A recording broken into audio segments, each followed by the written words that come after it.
Hey Garden Nerds, it's Christy Wilhelmi of Garden Nerd, and we got a request from someone asking for an update on the status of our apple tree, which we transplanted in a previous video.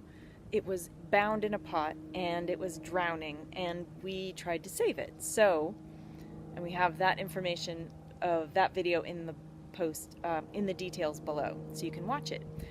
But they wanted an update to see how it was doing, and I'm here to report it worked. We have apples on this tree. It's right behind me, and I'm going to turn this around so you can see. It totally produced fruit this year. Some rats have already gotten to it and have eaten some of the fruit off the apple tree, but you can see we've got some little apples back there, and down there, and over here, and I ate one off of this branch this morning. So there was a third one right there, and I ate that this morning, and there were a couple of more up here. Now you can see the structure of the apple tree is in dire need of pruning, but we wanted to just see how it did, whether it would survive before we took anything off. So this winter, we're going to prune off these branches that are crossing in front here, and take off some of these lower branches here that are going kind of nuts.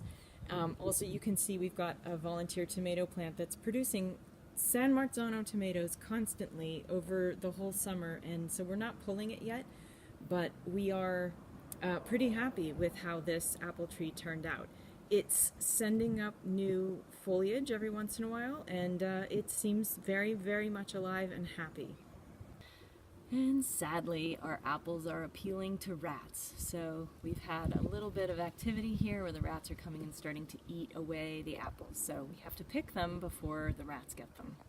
A couple of details about how we've been treating the tree. We put down mulch around the base, and we've been watering it deeply about once a week. So on Mondays it gets a good deep soak. And our soil is clay, but it's had about 6 inches of mulch on it for the last 10 years, so it drains really, really well because of the presence of healthy microbes in the soil. So there you have it. It was a successful transplantation, and we expect that after pruning this tree over winter, next year we'll have a very productive tree. Oh, and one more thing. You may have noticed down below in our description that we are now offering Patreon subscribers special behind-the-scenes cool stuff, discounts on Garden Nerd merchandise, and depending on how generous you want to be, up to a half-hour or a 1-hour call with yours truly to answer all of your gardening questions. So consider becoming a patron of Garden Nerd through Patreon. Details are below, and happy gardening.